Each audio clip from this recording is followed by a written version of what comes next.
எது நடந்ததோ அது நன்றாகவே நடந்தது.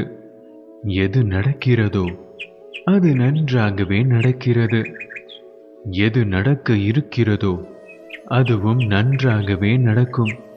உன்னுடையதை எதை இழந்தாய்? எதற்காக நீ அழுகிறாய்? எதை நீ கொண்டு வந்தாய் அதை நீ இழப்பதற்கு? எதை நீ படைத்திருந்தாய் அது வீணாவதற்கு? எதை நீ எடுத்துக்கொண்டாயோ அது இங்கிருந்தே எடுக்கப்பட்டது. எதை கொடுத்தாயோ அது இங்கேயே கொடுக்கப்பட்டது. எது என்று உன்னுடையதோ அது நாளை மற்றொருவருடையதாகிறது. மற்றொரு நாள் அது வேறு ஒருவருடையதாகும். இதுவே உலக நியதியும் எனது படைப்பின் சாராம்சமாகும்.